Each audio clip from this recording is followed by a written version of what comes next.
Hi everyone, I'm Ali, I'm an architect, and today we're going to do 5 things when applying to architecture. They're just kind of questions everyone asks. So let's go.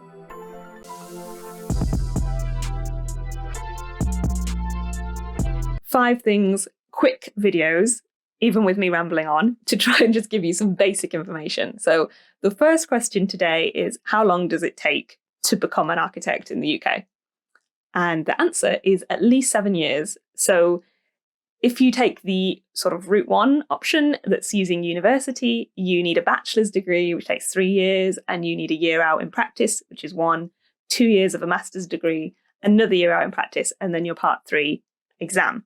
A lot of people take longer than that, depending on whether they choose to stay in practice a bit longer or whether they do it through a different route, something like an apprenticeship or part-time. So often people do their master's part-time and stay in the work that they found in their first year out. Either way, it doesn't really matter. At the end, you end up in the part 3 exam, and that's when you pass and you can use the title architect. For me, it took 11 years. There was 2 economic crashes during my education and difficulty finding kind of year out placements and stuff. So yeah, that's how long it takes. Okay, number 2, do I have to be an architect to design buildings? So in the UK, no, you do not have to be an architect to design buildings. That's why you see people designing things who just have the title designer or architectural designer. If you want to use the word architect, that's a legally protected title and you have to be registered with the ARB, otherwise it is illegal to be using that title. And the reason for that is that in order to call yourself an architect, you have to have undergone a certain amount of training and you have to have a certain level of competency, and you're held to those rules basically that are set by the ARB. So if anyone experiences a situation with an architect where they don't act how they're supposed to, then they can report them to the ARB and they can be disciplined or struck off the architect's register. So no, you don't have to be, but it's the professional level of being a designer of buildings and environments. Hey guys, number 3, how much will I earn? Now this is a bit of a minefield question in architecture. I'm going to link below to the RIBA's salary guide, which is kind of the industry sort of benchmark for what you should be being paid, but it kind of varies wildly, especially by geography. So London tends to be the highest paid, and then it drops off around the rest of the country. For an architectural assistant, like a part 1 who's just out of university, then you're probably looking around like 20 to 22,000-ish as like a median sort of wage. And then when you're an architect, newly qualified, you're looking at like £35,000 a year. And then when you've got more experience, it's maybe like 40. But if you're a director of a business or like a sole practitioner or a partner in a firm, then you can be earning a lot more than that. And that really depends on the firm and how many people they have and how much money they're bringing in. So it's very, very variable. But basically, myth-wise, it is not a really, really, really well-paid career. It's kind of normal. If you want something better paid, and that's why you're looking at it, then there's better jobs. I think dentistry is better paid than architecture and is kind of one of the most common comparisons with architecture as like a professional career. Equally, architecture has like endemic issues that we can talk about in other videos, like essentially overtime is unpaid throughout architecture. So the wage you're receiving doesn't correlate to how much work you're doing. The work is usually significantly higher and it can be quite a stressful job. So I wouldn't say it's paid very fairly for the work that you do. So yeah, that's how much you earn. It's really something that you would do more because you really like the job than for the earnings. There's many other jobs that you could do if it's for the money.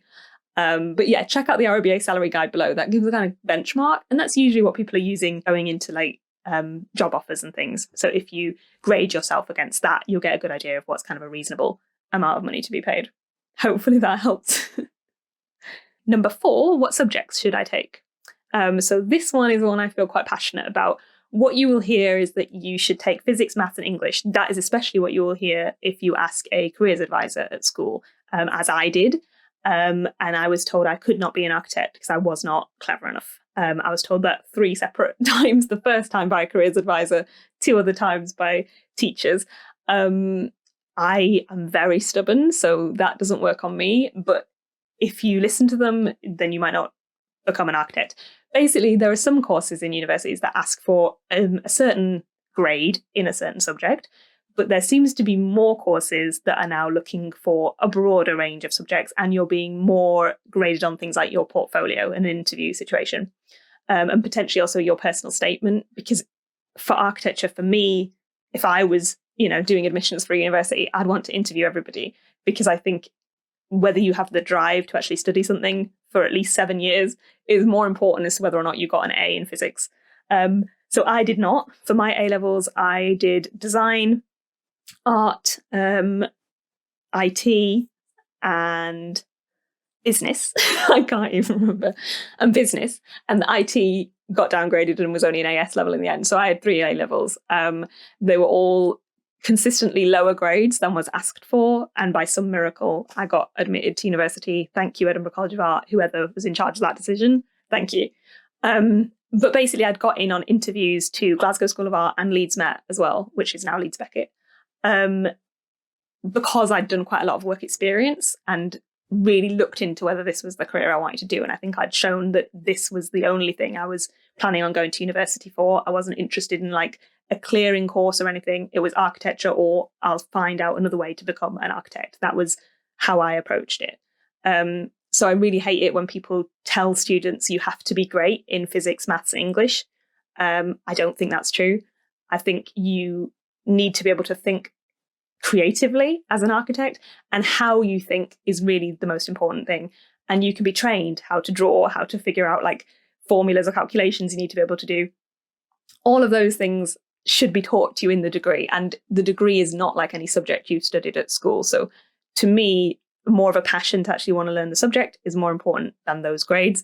Although obviously you do need to be hardworking and passionate to actually learn it, because it's a really difficult course.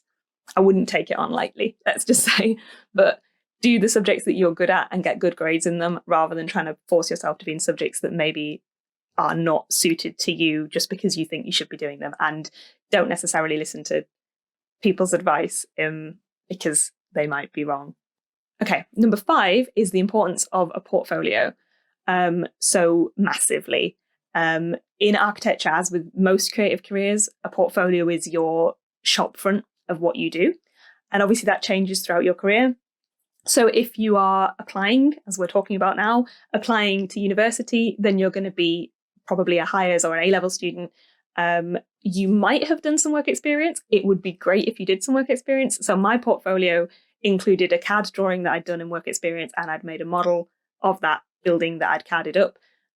So I showed really specific architectural stuff in my portfolio, and things I was interested in as well, like sustainability and stuff. I'd done random little sketches and made like pages about these kind of things. In the interview with me, when there was a group interview at Leeds Met, other people had shown just like really beautiful fine artwork and things, which is great, but it's not exactly a directly comparable skill in architecture. So if you can show examples of like technical drawing, hand drawing or CAD, both good, you should try and find a balance and show as many skills as you possibly can.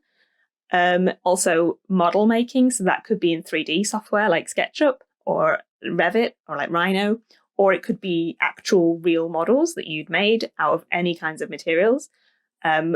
Photography is a big part of architecture as well, so skills in that kind of thing as well. What you're trying to show is that you're really interested in the specific subject that you're applying for, and that you've kind of gone out of your way to find out if that's the subject for you. And I try and always curate it so it's a mix of skills, but also that you can talk to everything that you're showing. So you can explain what you did or why you've included that in a portfolio.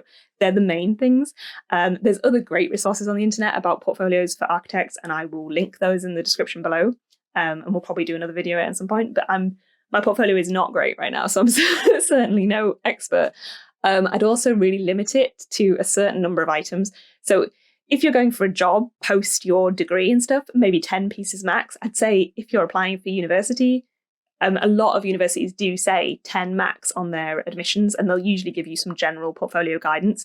But the kind of smaller and more sort of refined you can make it, as long as you can speak to it, that's really important. It needs to be clearly your work, and you need to be clearly kind of passionate about it.